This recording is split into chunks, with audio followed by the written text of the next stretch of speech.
The spring showcase showed us what? Welcome into a special edition of Florida State Seminoles Live, right here at the Voice of College Football, FSU. We would ask you to check out all the content, and then we think you'll want to subscribe. So please do that. And before you get settled here in the chat, give us a like, even if you don't agree with me, even if you don't agree with Chris and the rest of our contributors here. If you enjoy the best in discussion, debate, and analysis, drop us a like and share these videos out on social media. Let people know that we're here talking Florida State football. And we appreciate the special edition. We wouldn't have one without Chris Frazier. So Chris joins us from Spiratics. Get on over there, and we will drop the link to the YouTube channel there in the chat throughout the hour. Chris, what's going on tonight? Well, just getting back home from the long Saturday. We had obviously the spring showcase with Florida State on Saturday at 4. Before that, we did a spring game tailgate, and it was all very. How do I say this the right way? It was all really good. I was really impressed with the tailgate, all the athletes that showed up, and I was even more impressed with what Florida State did on the field, to be honest. Yeah, so let's get to that in regards to what you think we could take from Saturday's activities. Of course, there's a backup quarterback situation that seems pretty clear cut. AJ Duffy still has some development to do there, still has some growing to do to be able to take charge of an offense. While Tate Rodemaker, where do you think he is in his progress? Yeah, so that's what I will say. Tate was very efficient. He made some very good throws, and he was never unconfident in himself. Just that's the thing with Tate that we've looked for over the past couple of years that he's been here at Florida State's that confidence, and you see it on Jordan Travis, which when he first was under Norvell, I think he was trying to find his confidence, and bringing in Mackenzie Milton really helped that. Well, now having Jordan Travis be a leader for a couple of years, and now this one, it's really helped Tate Rodemaker grow that line of confidence. And I'm really excited for him because he was definitely the clear-cut QB2 from Saturday's showing. He made some very tight throws. He even audibled a couple of plays while he was on the field because of the way the defense set up. And the cool part is when he made those two audibles that I noticed, they ended up being positive yard plays. One of them was actually probably an 18-yard gain on the pass. So I really enjoyed the way that he put the ball in play, and he was very careful with it. To be completely honest, the only quarterback that made a mistake as far as an interception goes is Jordan Travis, which I wouldn't worry about that. But Tate did a really good job at taking care of the ball, and he didn't put it in harm's way, and he didn't make 50-50 throws. He was very precise where he was putting the ball, and it was very interesting to see him grow, just like he did right before I was against Louisville last year when Jordan went out. I think he's a definite clear-cut QB2. I don't fear too much if Jordan goes down that Tate can't take over and win ball games. Personally, I'm not going to say that he's Jordan Travis, but I'm going to say that I can trust that he's going to give us a good shot at winning ball games.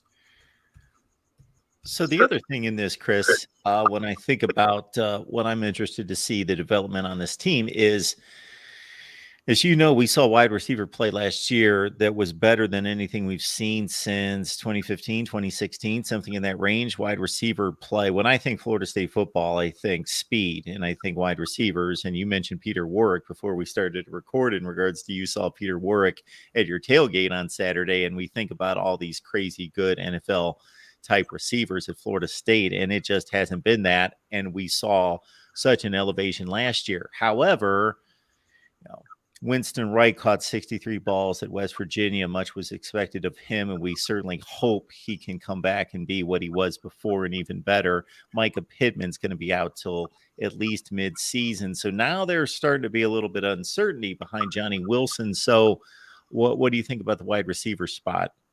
So I actually dropped a 24-hour reaction video of the spring game before coming on here. And my MVP for the offense was Portier. A lot of people call him Tron. He was by far the most impressive wide receiver. And I'm not taking anything away from the other guys because some other guys did step up. But Portier is going to be well known. As a matter of fact, AJ Duffy threw it was a frozen rope, and it was probably 2 feet over Portier's head, and he just reached up and snatched it out of the air with one hand. It was a very Randy Moss-like catch. It's actually been highlighted. A bunch of people are putting it all over Twitter. A bunch of people are talking about it all over the place. And I will be completely honest, we've had a lot of beat writers, a lot of media talking about Vendrivius Jacobs and Hakeem Williams. I don't personally want to see those two lose their red shirt, but I'm not going to be sure that one of them don't because of the production that they can bring. Hakeem Williams had an amazing catch in the end zone for a touchdown. Both of them were creating separation. Vendrivius had probably one of the best back shoulder catches that I have seen in quite some time at Florida State. But I do believe that Florida State tries to possibly pull in a wide receiver from the transfer portal, a big body one. Johnny Wilson wasn't there available to play in the spring process. He's got a hamstring issue, the same way Keziah Holmes couldn't play in the spring showcase as well. The running back that everybody's just scratching at everything to see. But I really am impressed with what our wide receiver core looks like. Deuce Spann made a couple of good moves. He was open 2 times that they didn't target him, but he was getting the separation, and that was our issue previous years. We had guys, but they were covered like blankets. No matter what they did, they never had separation, so they were never open. So seeing what Deuce Spann and a lot of these guys are doing to get open is by far a much better product on the field than what we've seen. And then our tight ends are really helping that out because it's pulling a couple of guys away from the wide receivers. Like, everybody can't be double covered. So, who was it? Bell made a tremendous grab that we brought over from South Carolina, I think is where he came from. But Bell was impressive, very fast. A lot of people said that he couldn't block. And I seen him make 2 key blocks for Jordan Travis to actually run the ball. So I was worried about wide receivers going into this because I knew who was injured. I knew, Micah's not coming back. I knew that we had some question marks in that position room. So I was very worried about it. And then after seeing the guys go against the ones on defense and be able to create that separation and also come down with the ball multiple times, I was actually really impressed with the wide receivers. Folks, we just dropped the link to Chris's channel, Spear Addicts. The link is in the chat, so check it out. Get on over there to Spear Addicts, and Chris just dropped a spring showcase follow-up recap, so check it out. The other thing that, again, I don't know if you're going to be able to give us a real take on this because, again, it's not a game and so forth, but they did certainly line up the offense and the defensive lines for running plays and red zone situations and so forth. So there's always a thought, hey, who's winning that battle between the offensive line and the defensive line? Certainly the running game was really strong, so the run blocking up front was really strong on this team last year. The defensive front certainly stepped it up most of last year, had some issues against the run in the bowl game. So in the trenches, who did you favor? So on this one's really hard. And the reason I say this is I think we did a draft. I don't think we did a true 1s versus 2s. And then saying that, it was so back and forth. Like, you would have a drive going perfectly, and then it was like the defense knew they were getting closer to the red zone, and they would just completely turn it off. Like, you're not going any farther. And then we started winning the trenches on the defense. Someone that I was really impressed with was Toafasi, Io. He created havoc in the backfield on a very good drive that Rodemaker had going. And before that, we had Edmond out there on defensive end, and Armella being a redshirt freshman offensive lineman, which we heard his name a couple of times last year, and everybody's expecting him to be one of a great coming out of Florida State, being a legacy recruit as he is.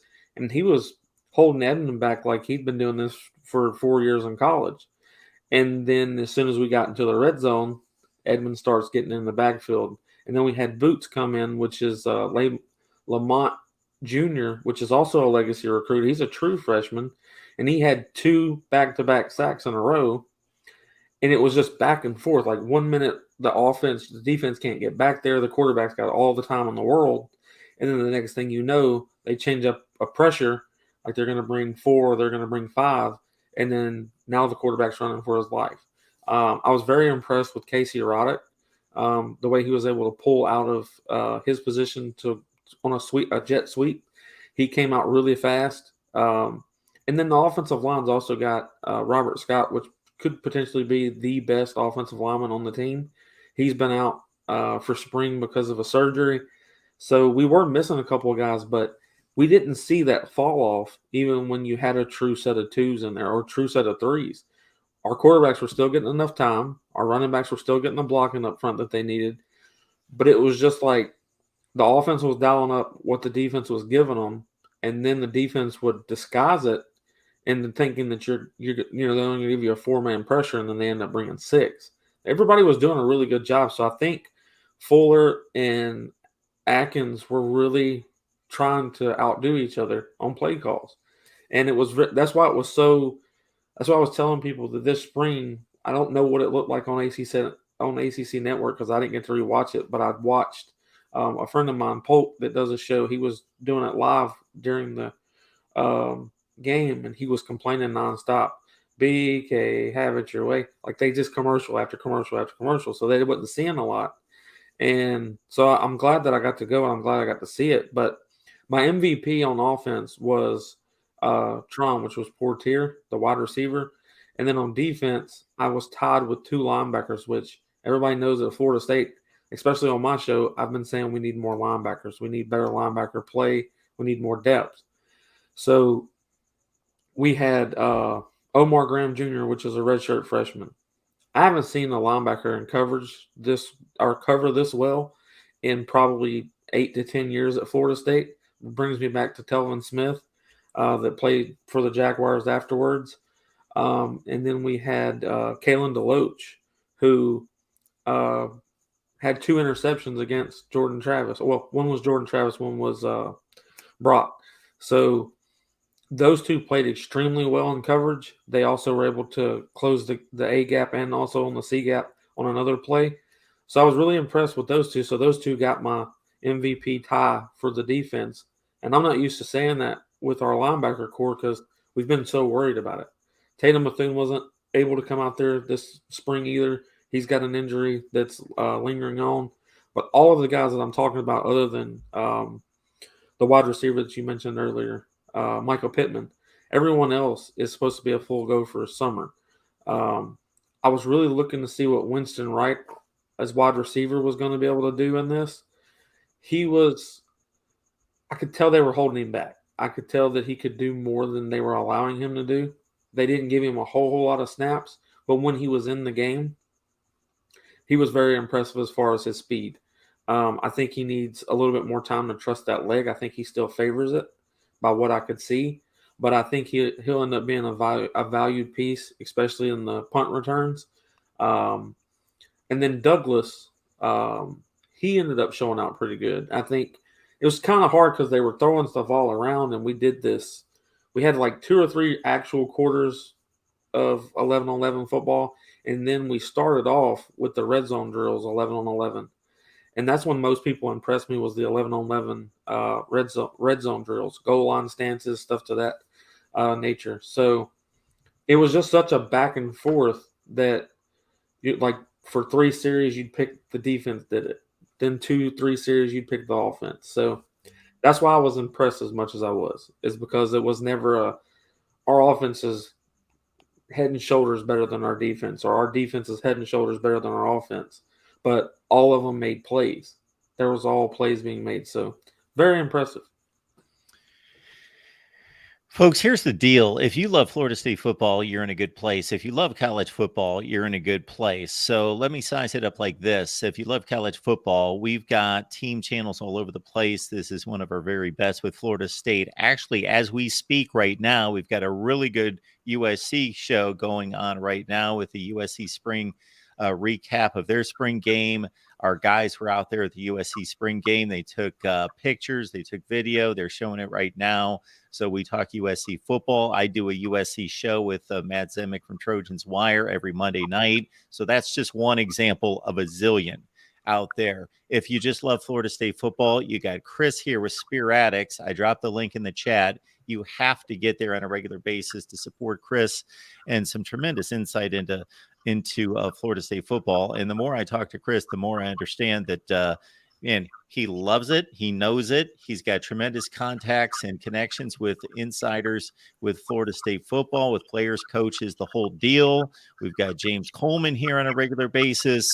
Den Media Group, get there. Logan Robinson, Noel Game Day. And then I'm fortunate enough every Wednesday night to bring those three guys together and talk Florida State football, because I'm trying to keep up with everyone, and they are just amazing to give me the time that they do on Wednesday night. But we pull it all together every Wednesday at 6 Eastern. Chris, is there a specific time that you're going live this week? Yeah, so on Mondays and Thursdays, we go live at 7:30 p.m. Eastern time. Tomorrow's show, we're actually going to be doing the Big Three breakdown. We're going to break down who had the best spring showing out of Florida, Florida State, and Miami. Not Florida's offense. I know that. Well, what I will tell people about this, and I know this is Florida State football, but where Florida can say that they should have zero worries is their running back room. I mean, Etienne, Jones, sure, those two gentlemen are just elite at what they do. I trust me. I worry about those two when we played them last year with Anthony Richardson on the field, and we were having a hard time stopping. This is what's so good about our spring. Once Fabian Lovett was out of the game at defensive tackle, we fell off tremendously on the run stop. Now we've got Jackson, and we've got a couple others, but we got Jackson. We've got Farmer. Both of them looked both of them looked phenomenal in spring. Like, we weren't allowing anything up the middle. We were having to create mismatches or double teams on the outside because of pulling a tackle or pulling a guard to double team the outside so we could get running backs on the outside, because they were just completely not giving anything up the middle. They were getting pursued on the quarterback or in the backfield. We had a couple of times where Farmer got to the backfield and tackled C.J. Campbell, which C.J. Campbell had an amazing spring. I think he was the most impressive running back, but he was also the only one that wasn't wearing a green jersey. So he could be tackled. So those missed tackles mattered. Here's what I do worry about, where I say Florida has a good running back duo. Florida State has 4 running backs that I just pray that we can keep on. I really hope that we can keep them here in the 2023 season, because Trey Benson, this will probably be his last year, and then it'll be these other 3. And the way that Mike Norvell uses and Atkins uses all the running backs, they're all going to carry the ball. It's not like this guy's going to get 50 carries, this one's going to get 5. It's split down the middle. Whoever I think is best for this play call. Lawrence Toafili was the one that I was who I don't think did the best. I think he kept trying to run in between tackles, which might be based off a habit, but he was wearing a green jersey, so as soon as he got touched, he was no gain, 1 yard gain, stuff like that. So seeing C.J. Campbell come out and do what he did, and then Rodney Hill being a redshirt freshman, the way that he was able to bounce the ball on the outside, bounce off of tacklers, stuff like that, Florida State's running back room, everybody argues, is it RBU, DBU, WRU? Like, all these conversations keep happening, and all I care about is this championship U. And I think Florida State has a tremendous opportunity in the 2023 season to at least close that gap, at least be part of that conversation for the next 4 to 5 years. And I think 2024 is going to prove that more than even 2023, because I think 2023, if we made it, Mark, like if we made it to the playoffs and we made it somehow to the national championship, I don't think it's going to surprise a lot of people. I think we're 1,800 favorites to 18 odds to get to the championship or win the national championship. It's the highest odds Florida State's had in over 10 years, which I don't base everything off of odds, but I don't think anybody or too many people would be surprised if Florida State, after especially LSU and Clemson, could run it and just run the rest of the schedule. So I personally think that 2024 will be the surprise year. Like people will expect us to fall off. And I don't really think we're going to fall off that much. I think we're actually going to be better in some spots than we are now. All right. We have knocked out the football portion of the show. Now we go to the tailgating portion of the show, and it lines right up with bringing in Big Game James, because I think that's what he gets most out of the spring. I kept calling it a spring game the last time we were on last Wednesday, but of course it's the spring showcase. James, what's going on tonight? Appreciate you being here. Oh, man. Just happy to be here, man. Yeah, the tailgate was awesome. And there's a lot of greatness there. So we had a lot of great old heads there. Yeah. So who showed up for you? Well, there we had Peter Ward, Snoop Menace, Harold Battles, E.G. Green came through, Kenny Shaw, James Wilder Jr., got William McCray. We had about 22 former players all in all kind of rotate through. I said no, I'm missing somebody. Carlos Williams. Carlos Williams was another big name that came through, and it was just a good amount of people just for it to be a slow spring, just a spring game. But just the people who are here in general in town. Warwick Dunn was in town. Obviously, Charlie Ward is always in town. William Floyd, Sammy Smith, a lot of Victor Floyd, who's cousins to William Floyd, who also played in the NFL for some years. We had a bunch of guys that came through, and then my position coach, the reason why I was late, he had a massive stroke during the season. And he's been recovering. So, we had a benefit for him. And just the people that came in town, stayed, represented to that, man, it was a great weekend. Bigger than just a football game, which, again, I always joke, you're going to see some things that will make you happy. But bigger than that is just the way alumni is starting to gravitate back toward to quote a good friend of mine, winning cures everything. So these guys are playing very, very well, and they're also starting to see the support of the fan base, but they're also seeing the support of the alumni. Yeah, James. So how many notepads did you fill up with just game notes, just feverishly just taking down game notes, trying to keep track of everything and trying to, chart everything? I'm not gonna lie to you. I'm so preoccupied with making sure the tailgate and other things went well that I'm probably the worst person to even talk about the game. Plus, I think the fans, while liking to see the players, the current players, I'm really good friends with Peter Ward and Snoop Menace, and I'm gonna tell you this, it's cool for the fans, but it's also very tiring walking with them because I didn't get a chance to watch the game because I was taking a picture every 5 minutes, signing something and then doing something and talking to people, which is cool for the fan experience. As my mother always says, you sign autographs until they stop asking for it, because one day they're going to stop asking for it.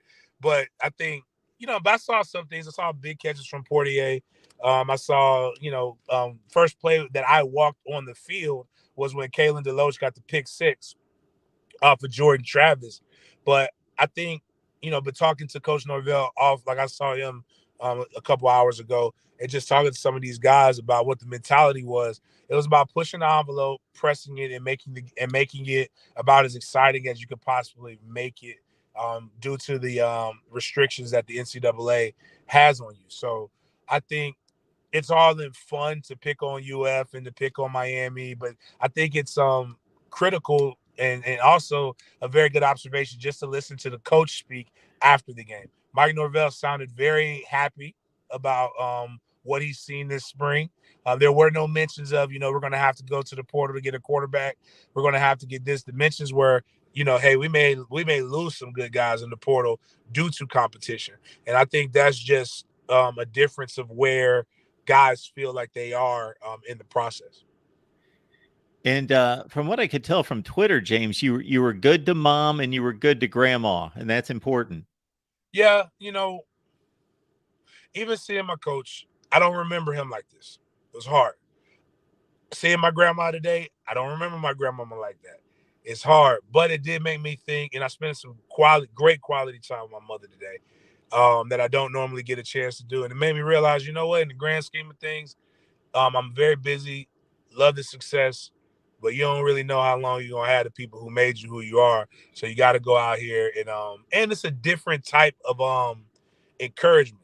So when we went to my godmother's birthday today with my mom, she was dancing, having a good time. But it's a bunch of people who know me from a time when I was liable to hit you off the field than I was on the field, and they're just so proud of the person that you become.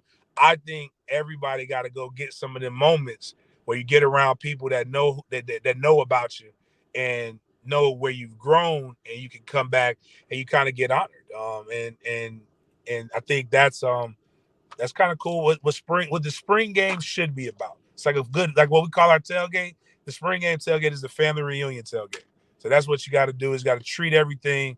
If you treat these games like just a good family reunion where you go see some people, and it just so happens to be football, you probably won't cry as much about the product on the field. Well, I didn't think I was going to take us down that path too far, but I'll just say one other thing and I'll get us back to football. But absolutely everything you just said there, James, because my mom's situation kind of sent my life down a different detour here in the last like 9 or 10 months and sent me back to, to take care of her and so forth. But then we lost her a couple months ago. So I was extremely happy that I spent way more time with her for about 9 or 10 months than I would have otherwise. So absolutely. Just to bring her back to football, my mom still doesn't know if I'm good or not. She just knows people talk. She just knows that people talked about me. So that's always cool. That's funny.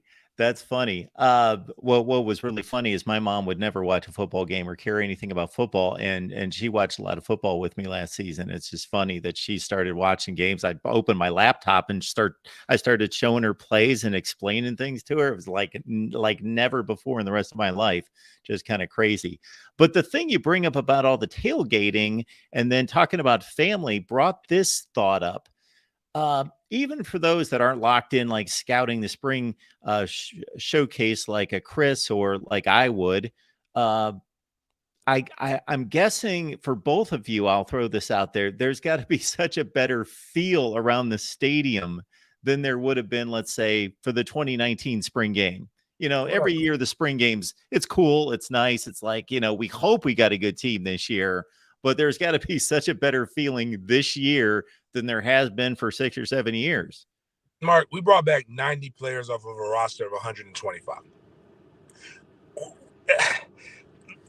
You can't go in after the season we had. We can't go in. Oh man, we're going to suck. Returning 75 to 80% of our production from last season. So you kind of go in optimistic and happy, and you're happy to see guys whose names that you don't remember getting called actually going out and making some plays as well. So you're looking at linemen.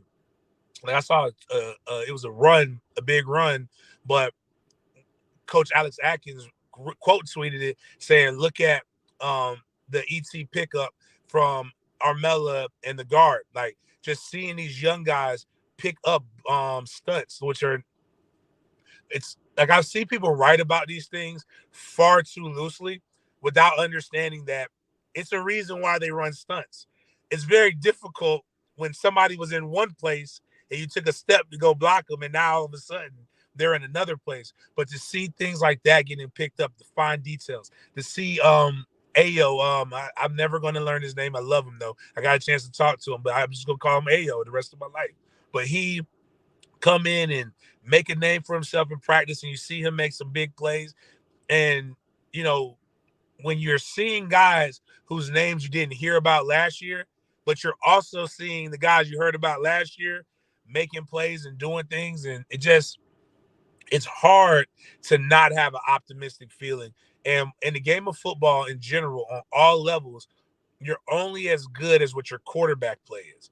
And to finally feel like we have the quarterback room not in a disarray, that alone is worth the good feelings and the good vibes that are coming out of Doak Campbell Stadium. Yeah, your thoughts, Chris, about that aspect, just kind of being around the Florida State community, the family, and just this spring atmosphere versus what it's been for 6 or 7 years. Yeah, so it's kind of hard to not make this about family. So a moment at the tailgate, we had, I think it was 12 or 13 of the former great Knowles that were all sitting in the exact same area. James was sitting, Snoop Minnis was sitting, P-Dub was standing right beside him. And then the other fullbacks and other wide receivers were right there. And James's mom come up to take the picture. And James tweeted about this later, but he told him, he was like, look, y'all got to get ready for the picture. The only person I care about in the picture looking good is myself. And I'm the one in the gray. And the thing was, is his mom stated, she said, I don't know who any of y'all are. I know who my son is, and I know who this is, but I don't know anybody else. So forgive me. But because of where she put that, it enlightened the situation, because you had Snoop Minnis and P-Dub and just big names standing there. And she was like, I don't care about this portion of it. The portion that I care is that this brings all of y'all together. You could tell with so little words that she used that you could tell that's what the meaning was. So it was a huge family reunion tailgate. And all we did was add to our family, because so many people that it's weird doing these shows. People know who I am, and they know who James is, and they know who, like you, Mark, if you just show up, they know who you are, and they've commented on your stuff a million times, but you don't know their face. You don't know who's talking to you. And they're like, I'm such and such, and I'm sitting there racking my brain.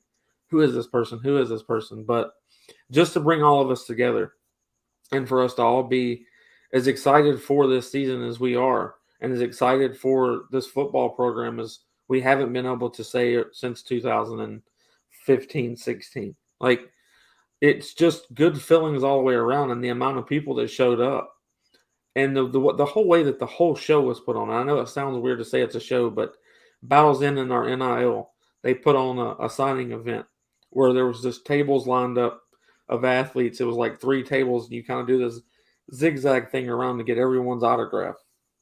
And there was, I don't know, probably thousands of fans that lined up to do this. And then it goes straight into everybody getting the Doak Campbell. And they kept everyone so entertained, as far as not just talking about what this season is going to be and what the showcase is going to bring us, but it was just I don't know what Florida State is doing exactly to create this atmosphere other than winning. They are definitely winning from last year, and it seems to be seeping over to this year before it's even started. But for Florida State to work inside and out, and who I want to give my biggest kudos to is the lady and the gentleman and ladies behind the scenes, the ones that don't get the hype, the ones that don't get the credit, the ones you'll probably never hear their names ever called, assistants or equipment managers or equipment assistants, janitors, meal prep people, all of them. It seems like this is the closest thing to 2013 and 93 and 99 that we've had in such a long time, because everyone's working as one. No one's complaining about, I'm working too hard, I'm doing something that's not on my table. And to hear that from the staff, like Tony Tokarts, our quarterback coach, was running athletes, I mean, all over the place on campus to make sure they were at this tailgate or that tailgate or this signing event or that signing event. And he's a quarterback coach. That's not his job. He didn't have to be out there helping these young men, but he was trying to make sure that everyone, including the fans, had their best experience. And to see the football showcase that we did, it just put a cherry on top of what that entire event was about. And Doak Campbell hasn't felt that. Like I said, to me, I haven't personally felt it since the 13 or 14 season. So to see us all working together, to see everyone, I mean, now you know every coach's name, and all the coaches are starting to even remember some of the people that are coming up. And then the media is starting to sound the same. Now everybody's not critiquing every little detail in a negative way, because that's what we got used to for 8 years. Nothing but negativity coming out. Now everything is so positive. And this guy might be a little bit better than this guy. It's never this guy's a little bit worse than this guy. It's this guy's a little bit better than that guy. So It's the most exciting tailgate that I've been to yet. And the reason it is because I got to actually enjoy the amenities instead of work the entire time, even though I walked 13 miles. Um, just being around all of them and to hear the words from P Dub and to hear the words from Snoop Menace and James and all of them talking together about what Florida State's family is, it doesn't get any better than that. And all the fans that were around that got to hear it and be a part of it, it just brought everybody closer. And then we had some of the young guys like Luke Cromenhawk, Cam Davis, all of them come up and they see all these former Noles, the way they interact with the fan base or interact at tailgates. They want to be a part of it now. And with those guys, both of them shutting their recruitment down, it to me just is another icing on top of the cake. It proves that Florida State's finally doing it right. Chris at Spear Addicts, the link is in the chat. James, Den Media Group, just dropped the link in the chat. We make it too easy for you folks. Just grab the link. You can click right on the link, and we've dropped it in the chat a couple different times. And we do that each and every show, so you can go directly to Spear Addicts. You can go directly to Den Media Group. James, is there anything else about this weekend before we get to a couple recent commits? Nah, nothing really. Just to echo what Chris said. Just very excellent job on recruiting and the fine details. I think it's amazing that they let some of the parents experience the campus atmosphere. Like one of the things that I know, just speaking of my mom, what made her like going to games was tailgates and getting the chance to see families and see other people. So like, I won't say who all, but we had a couple moms that literally came in and had a ball, had a blast. They're like, do you guys do this every game? And they're like, yeah, you got it. And then they're telling them about Lot 19 and stuff like that. So, but I just, I think it was and when I talked to Coach Norvell today, we were talking about really connecting these guys with what the future is going to look like for them. Not the NFL, but what does it mean, or what is being a Nole, life after a Nole, be for you? Are you always that? So I think I just want to give them kudos to that, especially when you're, it's still even though no matter how much I pick on it, it's still a practice that must be critiqued. It's still plays that have to be run. They still have guys that they're expecting to execute in a manner in which is going to be championship level. So I think, like I said, there was a lot of good things that came from it. But it's also, again, it's championship level effort. Like, you don't want your quarterbacks to be just barely over 50% on some days. You don't want to throw interceptions. But at the flip side of it, you want your defense to get interceptions. You want to create turnovers. You need to know who's going to be that next guy at linebacker. You need to know who's going to step up at D tackle. And I think, I think where normally these would be a lot of question marks, I think what we did was we just saw a lot of positivity come in by seeing guys who may be able to add to it. But also, it is finally cool to see the media actually moving in one direction. I think, again, winning cures everything. Interesting to note, everyone, that with the two most recent commits, and they're both listed in the category of athlete, which usually means wide receiver, DB, and we don't know which side of the ball they're going to go necessarily. So I'll leave that up to Chris and James to kind of clarify that. But they're very similarly ranked here. One out of Georgia, one out of Florida. So we got LEWAYNE MCCOY there, 30th rated athlete, 247 Sports ranking there, top 50 in the state of Florida, 331 overall, caught 20 balls last year, 3 touchdowns out of Miami Central. And we got BJ GIBSON, 34th rated athlete, 44th ranked out of Georgia, 375 overall nationally, Wilcox County out of Rochelle, Georgia. Chris, do you have anything on either one of these two? Yeah, so I talked to James about this when this young man committed, because I'd seen that he was an athlete, and I personally liked his play at safety more so than I did at wide receiver, which with the stats that you see that's why. So him coming in as an athlete is extremely well for Florida State, and I think that we'll probably utilize him as a safety more so than a wide receiver. I think BJ GIBSON's the opposite. I think he's probably a wide receiver. I like both. I think that McCoy is actually a really good take. I think after Pride dropping out of the class, and just immediately getting McCoy and then soon after getting BJ was huge for Florida State's recruiting, especially at the safety position with McCoy, because we have question marks there in the future, in the near future. So I'm really impressed with both of them, to be honest. I think both of them were a take. And I think that MCCOY is going to fill a gap that most of us were worried about. He's going to be I don't want to say that they're developmental projects, because I don't think both of them are. I think one more so than the other, and I'm not going to allude to that yet until I do a little bit more studying. But I do believe MCCOY is going to fill a huge gap, and I'm excited for both of them. Yeah, I think McCoy, LEWAYNE is, he's done some really good things at 7-on-7 at wide receiver, but also in covering. I think you lose a 4-star to gain a 4-star, so you lost pride from out of Bluntstown. Quickly pick him up. I think that's just showing how much better Coach Norvell is getting on the recruiting trail. Most times guys lose a 4-star or they'll lose a top guy, and then all of a sudden you're like, oh my goodness, where are we going to go from here? And just to see Mike say, okay, well, we lost one, we're going to replace him.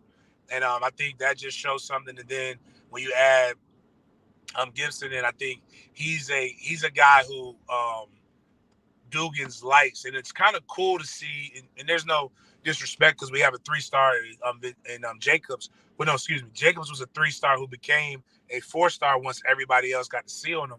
But now it's like looking at the toys and the things that they can get in recruiting due to winning is a little bit better. Like, so now instead of going for that 3-star that you just feel like, oh, okay, well, we feel he can come up. Now you're taking guys who can be quote unquote development guys at 4-stars, which is just a step in the right direction. And I think both of these guys are playing. I don't think Mike Norvell is trying to look at guys just to develop, but I do believe that there's still a wide receiver or two that I know for a fact that they want. And as well as a safety or two that we're a safety or corner or two that we're well in it for, that I think fans should just continue to just let these guys do their thing and let them cook, because they're definitely hot right now. JoJo Trader is a wide receiver out of Chaminade Prep there in Hollywood, Florida. He's one of the best players in the country, top 40 rated there, top 3 at his position, top 5 in the state. William asking about JoJo Trader and any lean there that we might know about. Yeah, so Florida State's saving that wide receiver position for JoJo Trader. There's no doubt about it. JoJo Trader is definitely a guy that Florida State wants, definitely a guy that we are pursuing extremely hard. And I will also say that Florida State is, in my opinion, and across most boards, Florida State is leading the trail on. I think he's a huge get for Florida State, and I think that Florida State will, as long as they continue to do what we're doing, that we will bring Trader into this class. I don't want to tell you that it's 100%, but if I was to crystal ball it, I give it an 8 out of 10. I think that Florida State leads that much. I think that Florida State can pull him, and I think Florida State will continue to pursue him very hard. And I think that we do end up landing Trader.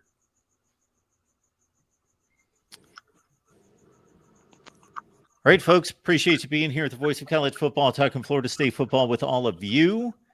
And we got Big James Coleman here, of course, from Den Media Group. We've dropped the link in the chat. Make it there. Chris joins us, Chris Frazier from Spiratics. Georgia lost a defensive tackle who was a top 50 player when he came out of, I believe, Texas, Bear Alexander, and had 2 sacks in the national championship game against TCU. So he was the first big name that hit the transfer portal. And of course, we got our guy Keith asking about Bear Alexander and any possibilities there.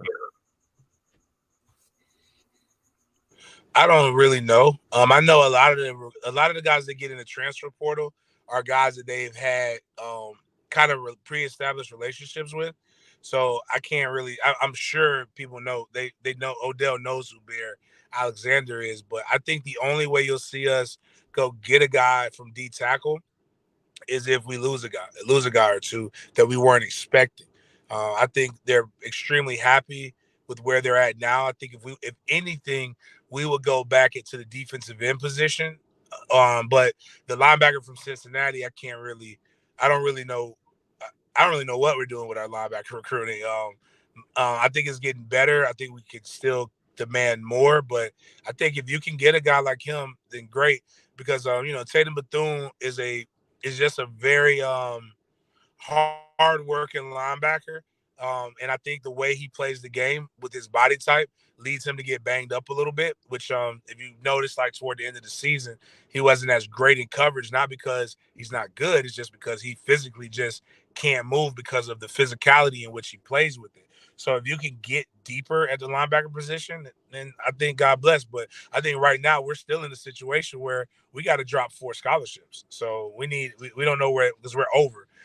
Potentially 5, if somebody shows up, but we'll see. William, thank you so much for the contribution. We get to a ton of questions and comments in the chat, but we guarantee we will get to your comment or question if you provide a super chat with that. We still answer a ton of comments and questions, but William, thank you so much for the super sticker right there. And keep in mind, folks, you can sponsor this show. Whether you own a business or not, you can make a personal sponsorship for this show and this channel, just hitting up at MarkRogersTV at Gmail.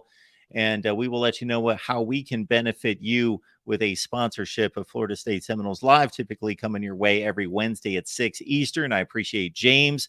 I appreciate Chris for being here every Wednesday. And in addition to that, I said, hey, let's hit on this spring weekend and everything that happened in Tallahassee over the weekend. So I appreciate these guys showing up because I wanted to get a jump on all of this.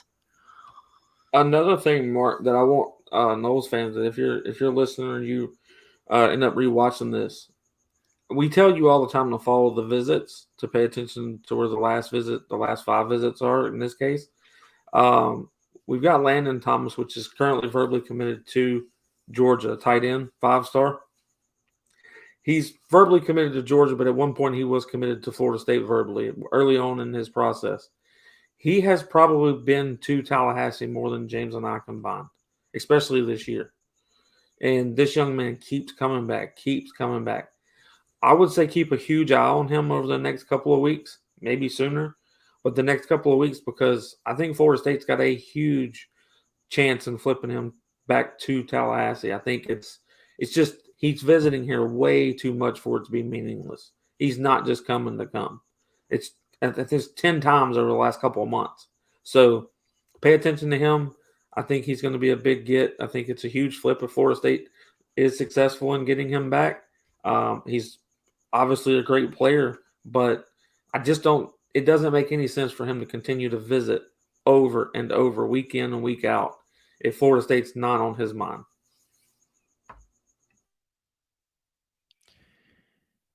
James, there's something I asked Chris before you came on I want to hit you with, and that's basically with all of your trips to practice and what you know about this team currently.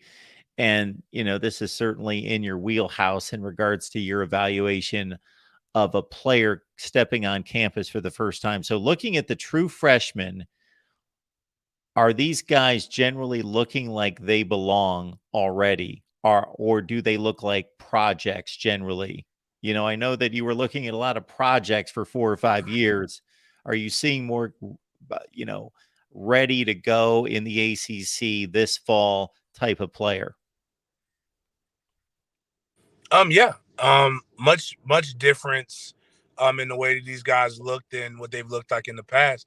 Just going straight to wide receiver first, with Jacobs, you're seeing him be explosive and be able to contribute, and he's not even the highest rated wide receiver. You look at Akeem Williams, who has flashes of great talent, but is probably a little too heavy right now and probably hasn't worked in this manner, but his body is a grown man's body.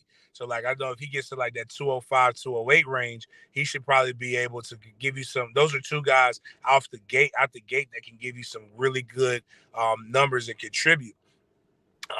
Kirkland from out of Jacksonville at the safety.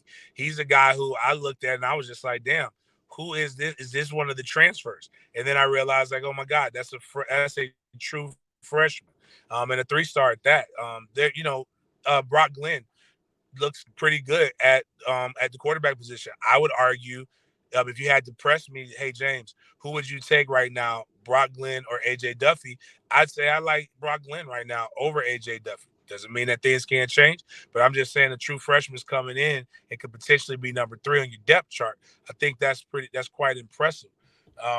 And some of the guys we're looking at aren't here yet. So like I can't really give you the true eval on some of the old line. I can give you because we have better transfers that came in online. I can't I can't tell you about running back because our running back is still he doesn't enroll until the summer. But I do think we're getting more guys that look the part, which help. Now it's about all of the things that come with being a Division I football player or FBS football player. Can you handle the pressure that's going to be on you for being in a punch bowl program? Meaning people are going to look at everything that you do. They're going to look at every tweet. They're going to look at it's exhausting. So mentally, can you handle that? Can you handle the pressures that are going to be put on you in terms of practice? Can you handle the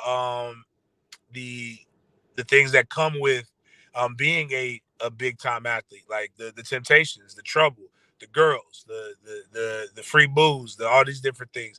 And more importantly, you got to still deal with school. I've seen some guys who are all world, they just couldn't make the grades. They flunked out. So I think now that's just what I think that's the thing but you never know. Actually, again, to quote my coach, he says, my job is to recruit as many 17 to 23-year-olds as I can. And I keep throwing up on the wall and hoping something stick, because he'll say a girl can come in, break your heart, then I lose a running back. He's going to get flunked out. So I think that's what we're looking at now. Do these guys have not the character in a bad way, but do they have the character to really go through the grind in which college football is? I mean, it's not I had the best time of my life, but it ain't what people think. Chris, James, anything that we missed that you guys think we need to hit on?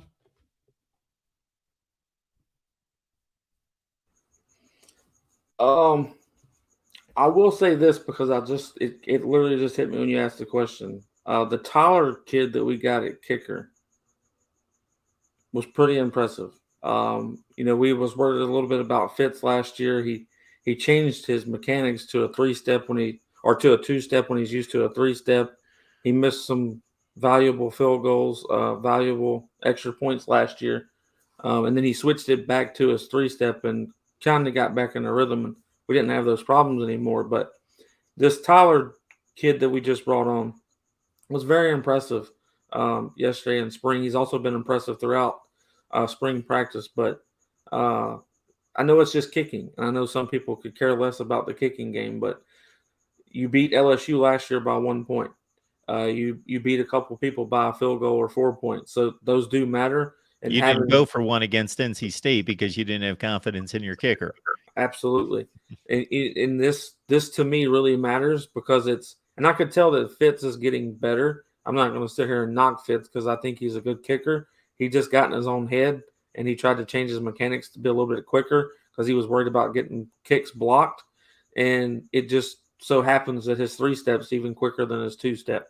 So I'm not saying that the man's about to take his job, but what I'm telling you is iron sharpens iron, and to have this kid in here making Fitz compete, it's going to help us in the kicking game.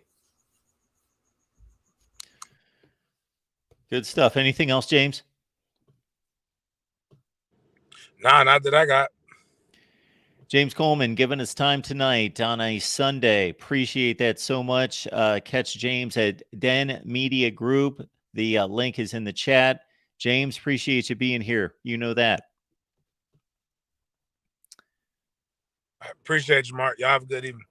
Absolutely. Chris, Spear Addicts. Folks, get on over to Spear Addicts. And again, Chris, anything in particular you want people to be aware of?